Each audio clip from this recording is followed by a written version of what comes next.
Hello students, my name is Avinash Jadaun and welcome to my channel Tej Padhai. और आज मैं लेकर आया हूं आपके लिए चैप्टर 7 ट्रायंगल्स पार्ट 2। जिसने मेरा पार्ट 1 नहीं देखा पहले तो उसको देखिए। वहां पर मैंने समझाया कि क्या होता है ट्रायंगल, कितने टाइप्स में क्लासिफिकेशन होता है, साइड का, एंगल्स का, और साथ में समझाया कि कॉन्ग्रुएंट ट्रायंगल आखिर होता क्या है। ठीक है, तो उस वीडियो को जरूर देखें, तभी समझ में आएगा कॉन्ग्रुएंट ट्रायंगल आखिर होते क्या है, तभी आपको criteria of congruency of triangle समझ में आएगी। तो देखिए, आज इस वीडियो में हम पढ़ेंगे कॉन्ग्रुएंसी को कैसे इंप्लीमेंट करते हैं दो ट्रायंगल्स में। कैसे हम कह सकते हैं कि दोनों ट्रायंगल्स आपस में इक्वल होते हैं। ठीक है, हम कैसे कह सकते हैं कि ट्रायंगल ABCD ABC किस क्राइटेरिया से DEF के बराबर होगा। ठीक है, कॉन्ग्रुएंट होगा या इक्वल होगा। ठीक है, तो हमने कल इसमें पढ़ लिया था कि कॉन्ग्रुएंसी में हमने तीन चीजें बातें समझी थी: सेम शेप, सेम साइज, ठीक है, और same angle and corresponding sides. जिसके करस्पॉन्डिंग एंगल्स और करस्पॉन्डिंग साइड्स आपस में बराबर होंगे, तभी हम कह सकते हैं कि triangle ABCD ABC is congruent to triangle DEF। ठीक है, अब चलते हैं इसके क्या रूल्स है। तो सबसे पहले हम समझते हैं criteria of congruence of triangle. क्या क्राइटेरिया है कॉन्ग्रुएंसी को ट्रायंगल की प्रूफ करने के लिए। ठीक है, क्या क्या रूल्स हैं। ठीक है, क्राइटेरिया मींस रूल्स। क्या क्या रूल्स हैं जिससे हम दो ट्रायंगल्स को आपस में कॉन्ग्रुएंट या कॉन्ग्रुएंस कर सकते हैं। तो सबसे पहला जो रूल है, जो कि इसका सबसे मेन रूल है, वो है आपका SAS। कौन सा? SAS, congruence rule. ये पहला रूल है आपका कॉन्ग्रुएंस का। इसमें हम क्या देखते हैं, इसका मीनिंग क्या है SAS का, इसका मैं ब्रैकेट में यहां लिख देता हूं। इसका मतलब है साइड, एंगल, साइड। ये बहुत ही बेसिक चीज है। ठीक है, आपको ये मालूम होना चाहिए कि SAS का मीन क्या है, साइड, एंगल, साइड। इसका मतलब क्या है कि यदि कोई भी ट्रायंगल आपस में कॉन्ग्रुएंट करने हैं तो उसके लिए आपको एक साइड, एक एंगल और एक साइड का होना जरूरी है। कि AB DE के इक्वल होनी चाहिए, एंगल A एंगल D के इक्वल होना चाहिए, और एंगल AC एंगल DF के इक्वल होना चाहिए। तब ये थ्योरम, तब ये कॉन्ग्रुएंसी रूल इसमें काम करेगा। तब आपका SAS कॉन्ग्रुएंस से ये ट्रायंगल इस ट्रायंगल के क्या हो जाएगा, इक्वल हो जाएगा। ठीक है, अच्छा दूसरा रूल समझते हैं। इसका सेकंड रूल क्या है? सेकंड रूल जो है, याद रखिए, ये इसका परमानेंट रूल है, इसको हम प्रूफ नहीं कर सकते। बाकी बचे हुए नीचे के जितने भी रूल्स हैं उसको आप प्रूफ कर सकते हैं on the basis of SAS congruency से। ठीक है, लेकिन ये पहला रूल जो है वो परमानेंट रूल है, जिसको हम एक्सियोम कहते हैं। ठीक है, ये वो रूल्स होते हैं जो परमानेंट होते हैं, जिसको स्टेटमेंट को हम प्रूफ नहीं कर सकते। वो स्टेटमेंट है साइड, एंगल, साइड की, कि यदि किसी ट्रायंगल की दो साइड और एक एंगल आपस में इक्वल होगा तो वो ऑटोमेटिक दोनों क्या हो जाएंगे, आपस में इक्वल हो जाएंगे, कॉन्ग्रुएंट हो जाएंगे। ठीक है, अब चलते हैं सेकंड पॉइंट पे। सेकंड पॉइंट जो है वो है आपका SAS कॉन्ग्रुएंसी। ठीक है, इसका मतलब क्या है? Angle, side, angle.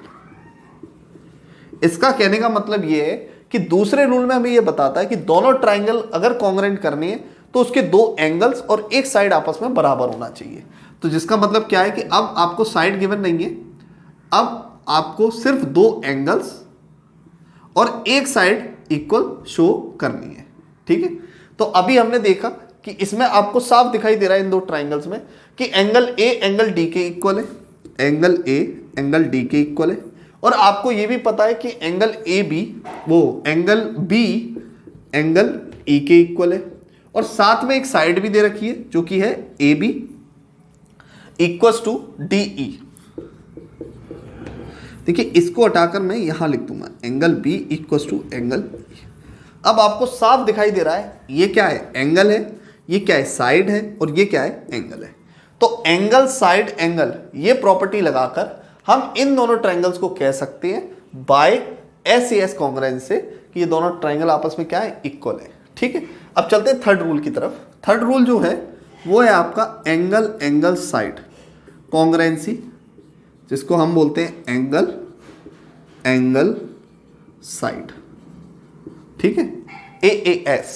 ठीक, इसमें हम क्या समझते हैं? इसमें हम ये समझते हैं कि यदि दो एंगल और एक साइड अगर आपको दे रखी हो तो भी आपका आंसर क्या होगा, तो भी आपका कॉन्ग्रुएंसी क्या होगी, प्रूफ हो जाएगी। जरूरी नहीं है कि उसके लिए एक साइड का होना बीच में जरूरी है, ठीक है। तो हम ऐसे भी ले सकते हैं एंगल, एंगल और एक साइड, एंगल, एंगल और एक साइड, ठीक है।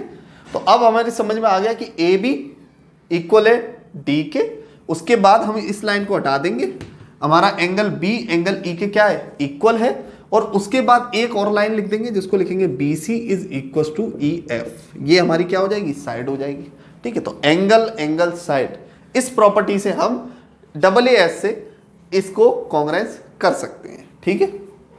अब जो फोर्थ है, याद रखिए ए एस ए और ए एस आपस में एक जैसी ही प्रॉपर्टीज को शो करता है, ठीक है। तो आपको चेक कर लेना है कि एंगल साइड एंगल निकालना है कि एंगल एंगल साइड निकालनी है, ठीक है। ये चीजें आपको देखनी पड़ेंगी ट्रायंगल्स देखते हुए, ठीक है। अब चलते हैं क्वेश्चन नंबर पॉइंट 4 पर। तो पॉइंट 4 पर हम देखेंगे कि अगली जो प्रॉपर्टी है, अगला जो रूल है वो है ट्रिपल एस कॉन्ग्रुएंस, जिसको हम बोलते हैं साइड साइड और साइड। यदि हमें किसी ट्रायंगल की तीनों साइड्स उसके करस्पॉन्डिंग साइड से दूसरे ट्रायंगल के इक्वल होगी तो भी उस ट्रायंगल को उस ट्रायंगल के कॉन्ग्रुएंस माना जाएगा। जैसे देखिए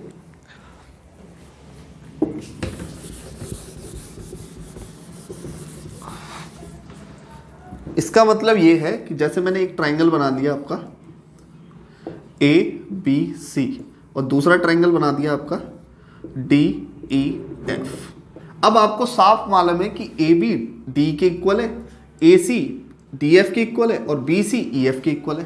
तो अगर ए बी डी ई के इक्वल है, बी सी जो है आपकी वो ई एफ के इक्वल है और जो आपकी ए सी है वो आपकी डी एफ के इक्वल है, तो आप कह सकते हो डी एफ के इक्वल है, तो आप कह सकते हो तीनों साइड्स आपस में क्या है, इक्वल है। तो ये सारी क्या है, एक साइड्स है। अगर ये सारी एक साइड्स हैं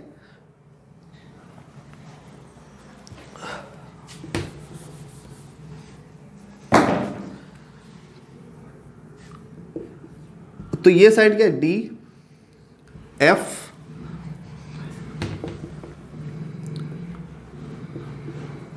तो डी एफ के इक्वल है, तो ए सी डी एफ के इक्वल है, बी सी ई एफ के इक्वल है और ए बी डी ई के इक्वल है। जब ये सब आपस में इक्वल है, करस्पॉन्डिंग साइड्स आपस में इक्वल है, तो हम कह सकते हैं कि तीनों साइड्स एस एस एस की वजह से एस एस एस रूल लग सकता है कॉन्ग्रुएंसी का। तो वही रूल हम इसमें बताया है, ठीक है। तो सिंपल सी बात हमारी ये समझ में आई कि जो एस एस रूल है वो कब लगेगा, जब तीनों साइड पहले ट्राइंगल की दूसरे ट्राइंगल के तीनों साइडों के इक्वल होगी, ठीक है। सो ये हम कह सकते हैं कि इसमें तभी हम कह सकते हैं कि ये दोनों ट्राइंगल्स आपस में क्या है, कॉन्ग्रुएंट है, ठीक है। अब चलते हैं फिफ्थ पॉइंट पर। Fifth point important, RHS congruency. इसको काफ़ी बच्चे नहीं जानते या जानते हैं तो इसकी पूरी डिटेलिंग नहीं है उनपे। इसको बोलते हैं राइट एंगल, हाइपोटेनिस और साइड्स। राइट एंगल, हाइपोटेनिस और साइड जिसमें होगी वो ट्राइंगल्स आपस में क्या होंगे, कॉन्ग्रुएंट होंगे। लेकिन हाइपोटेनिस जो होनी चाहिए वो इक्वल होनी चाहिए, ठीक है। तो ऑब्वियसली बात है जिसके 90 डिग्री, अब ऐसा भी नहीं है कि ये हर किसी में लग जाती है। देखिए जरा समझिए इसको, जैसे कि आपने एक ट्राइंगल बनाया, ये एक 90 डिग्री का ट्राइंगल है, ये बिल्कुल सेम टू सेम उसी की तरह ट्राइंगल है, सेम टू सेम, ठीक है। ये 90 है, ये एंगल ए बी सी है ट्राइंगल, और ये है ट्राइंगल डी ई एफ।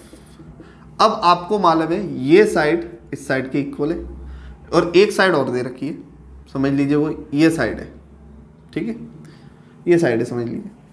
तो हमको मालूम होना चाहिए कि राइट एंगल जो ये जो आरएचएस कॉन्ग्रुएंसी है वो तभी लगेगी जब एक एंगल 90 डिग्री का होगा। तो एक एंगल 90 डिग्री का है, ठीक है। तो हम लिख सकते हैं angle B equal to angle ई।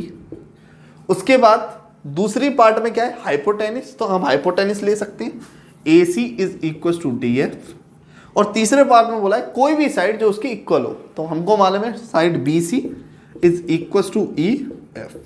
अगर ये तीनों चीज मिल जाए तो हम RHS कॉन्ग्रुएंसी लगाकर उन दोनों ट्राइंगल को कॉन्ग्रुएंट कर सकते हैं। ठीक है। अगर कभी कभार क्या होता है, बच्चे इसमें गड़बड़ कर देते हैं। बच्चे क्या करते हैं, ये बड़ा ट्राइंगल दे रखा है 90 का, समझिए, और ये 90 दे रखा है, तो भी RHS लगा देते हैं। अब आप ये समझिए, अगर इतना बड़ा ट्राइंगल दे रखा है तो क्या उसकी हाइपोटेनिस बराबर होगी? नहीं होगी। तो यहां पर ये AC और DF का कैंसिल हो जाएगा, क्योंकि यहां पर जो DF है, D तो ऊपर दे रखा है, यहां पर लिखा है E और यहां पर लिखा है F, तो जो E तो B के इक्वल हो जाएगा, लेकिन DF is not equal to AC। DF is not equal to AC in case में, ठीक है, क्योंकि 90 डिग्री का एंगल क्या है, बड़ा है, तो इस केस में हमारी RHS की कॉन्ग्रुएंसी नहीं लगती। ठीक, अब यहीं पर हमारा ये वीडियो खत्म होता है, यहीं तक था। आपको ये 5 रूल समझाने थे, जो कि ये पहले SAS जिसमें साइड एंगल साइड, दूसरा है ASA जिसमें है एंगल साइड एंगल, तीसरा है AAS जिसमें एंगल एंगल साइड, और चौथा है SSS जिसमें साइड साइड साइड, और पांचवा है RHS जिसमें है right angle, hypotenuse and side. ठीक है, तो ये पांचों पॉइंट्स आपको याद होने चाहिए और इनके बेसिस पे ही आप ट्राइंगल्स की जो ये चैप्टर है इसकी बेसिक को पकड़ पाएंगे। ठीक है, यही पूरा बेसिक है। मैं आने वाले वीडियोस में आपको इसके प्रूफ भी लाता रहूंगा, जो कि SAS से निकलेंगे, चाहे वो ये वाला हो, ये वाला हो, ये वाला हो, चाहे वो ये वाला हो।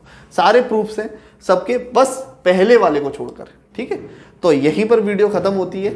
वीडियो अच्छी लगी हो तो वीडियो को लाइक करें, चैनल को सब्सक्राइब करें। मिलते हैं नेक्स्ट वीडियो में।